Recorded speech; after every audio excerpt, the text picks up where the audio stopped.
Hello বন্ধুরা, good morning. কেমন আছো? ভালো আছো? আমিও ভালো আছি। অনুপ্রশান্ত ব্লগে তোমাদের সবাইকে ওয়েলকাম। তো দেখো, প্রতিদিনের মতো আজও চলে আসলাম ডেইলি ব্লগ ভিডিও নিয়ে তোমাদের সাথে কিছু গল্প করতে। তো দেখো, সকালে উঠে যেটা আমার ফার্স্ট কাজ সেটা হলো আমার মিঠু সোনার কাছে আসা, আর সেটাই কিন্তু আমি এসেছি। তো দেখো, আমার মিঠু সোনা দিব্যে একদম ফ্রেশ হয়ে বসে আছে। এবার শুধু ওকে খেতে দিলেই হয়। খাওয়ার অপেক্ষায়, যে কখন আমাকে কিছু দেবে খেতে, সেই অপেক্ষায় আছে। আর এইদিকে দেখো, তোমাদের দাদাভাই সকালবেলা উঠেই কিন্তু কাজে লেগে পড়েছে। নিমের পাতা আর হলুদ একসাথে করে তোমাদের দাদাভাই আর কি মাখবে। তো তার জন্য দেখো, নিম পাতা ছাড়ানো হচ্ছে। অবশ্যই নিমের পাতা আর হলুদ একসাথে করে মানে এরকম ছোট ছোট করে বড়ি মতো করে দিয়ে খেলেও কিন্তু অনেকটা উপকার হয় শরীরে।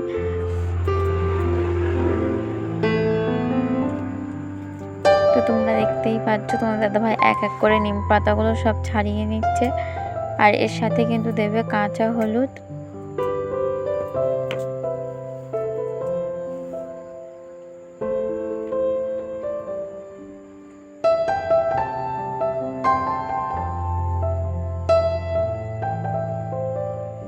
তো নিমের পাতা ছাড়ানো কমপ্লিট। তো দেখো, তোমাদের দাদাভাইয়ের কিন্তু নিম পাতা ছাড়ানো একেবারেই কমপ্লিট, তোমরা দেখতেই পাচ্ছ। আর আজকে কিন্তু বন্ধুরা আমাদের বাড়িতে একটা অন্যরকম খাওয়ার আইটেম আছে। তো চলো, সেটাও তোমাদের দেখাবো। কারণ আজকে রয়েছে বৃহস্পতিবার, আর এমনিতেও আমরা বৃহস্পতিবার নিরামিষই খাই। তো তার জন্যই দেখো, একটা নতুন পদ্ধতি, নতুন রান্না। অবশ্য সবাই খাওয়া হয় জিনিসটা, তবুও আমরা আজকে আবারও খাচ্ছি, কারণ এর আগে একবার খেয়েছি আর আজকে আর একবার। আর দেখো, তোমাদের দাদাভাই নিয়ে এসেছিল মক্কা। আর দেখো, মক্কাটা কিন্তু গ্যাসের থেকেও পাখায় পোড়ানো কিন্তু অনেকটাই ভালো হয়। তো তোমরা দেখতেই পাচ্ছ, তোমাদের দাদাভাই মক্কাটা নিয়ে উনানের ভিতরে দিয়ে দিয়েছিল। আর দেখো, খেতেও কিন্তু খুব সুন্দর লাগে। আর মক্কাটা তুলে নেওয়া হয়ে গেছে, একদম পোড়ো পোড়ো হয়ে গেছে। ফার্স্ট দিয়ে দিল একটু বিট লবণ, তারপরে দিল একটু লেবুর রস দিয়ে খুব সুন্দর করে একটু গায়ে মাখিয়ে নিল। জাস্ট এবার খাওয়ার অপেক্ষা। তো বন্ধুরা, খেতে কিন্তু খুব সুন্দরই লেগেছিল। তো দেখতেই পাচ্ছ কত সুন্দর পোড়ো পোড়ো হয়ে গেছে গাটা। আর যে দেখো, আজকে যে বলেছিলাম এটা অন্যরকম খাওয়া, তো তোমরা দেখেই বুঝতে পারছো। বলো তো এটা কি? তোমরা দেখেই বুঝতে পারছো, এটা কিন্তু পনির। আর পনিরটা তোমাদের দাদাভাই কেটে নিয়েছিল ছোট্ট ছোট্ট করে।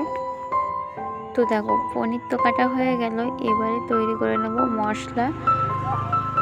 তো তার জন্য আমি মশলাগুলো সব গুছিয়ে নিচ্ছিলাম, আর তোমাদের দাদাভাই মিক্সিটা করে নেবে। তো তার জন্য দেখো, আমি সব কিছু দিয়ে দিয়েছি। এর সাথে টমেটো, আদা, একটু কাজু বাদাম, আর দিয়েছি ওতে কাঁচা লঙ্কা আর ছোটো ছোট্টো করে কেটে রাখা আলু। তো সব একসাথে করে দিয়ে কিন্তু মিক্সচার করছি। এই যে দেখো, তোমাদের দাদাভাই মিক্সচারটা করে দিয়েছিল। তো দেখো, এখনো কিন্তু পুরোপুরি হয়নি, আরও একবার করতে হবে। আর এপাশে দেখো, পনির আর আলুটা আগাম একটু ভেজে নেওয়া হয়েছে। দেখো, পনিরটা কি সুন্দর লাল লাল হয়ে এসছে। তো দেখো, রান্না করতে করতে হঠাৎই দেখলাম আমাদের এখানে বড় হনুমানজির পূজা হয়। তো সেই হনুমানজির পূজার জন্য নদীতে ওরা জল ছাপতে এসেছিলো। তো এসে দেখো কি আনন্দ আর কি নাচ। তো দেখো, সবাই মিলে এখানে নাচ করা এবং কাদা মাখামাখি, কি অবস্থা দেখো।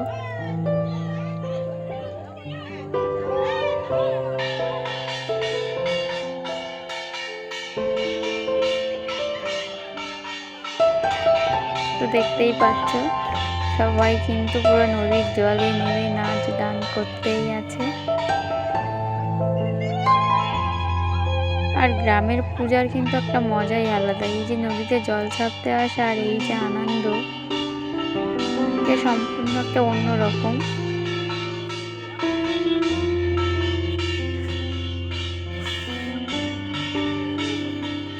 আর এমনিতেও এই হনুমানজির পূজাটা হয় আর চৈত্র মাসে, আর এই পূজাটা প্রায় এক সপ্তাহের মতোই মেলা চলে। তো আমরাও একদিন মেলায় যাব, গিয়ে তোমাদেরও দেখাবো। তো দেখো পূজা শুরু হবে, তার জন্য কিন্তু ওরা জল নিতে এসেছিল।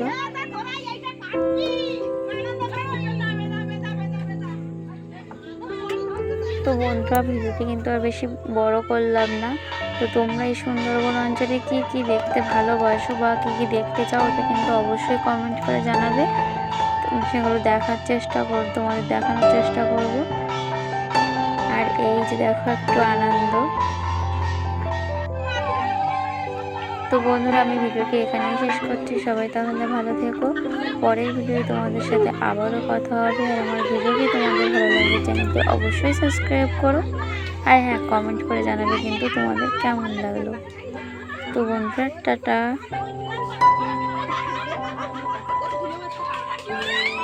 পূজা কবে? পূজা কখন?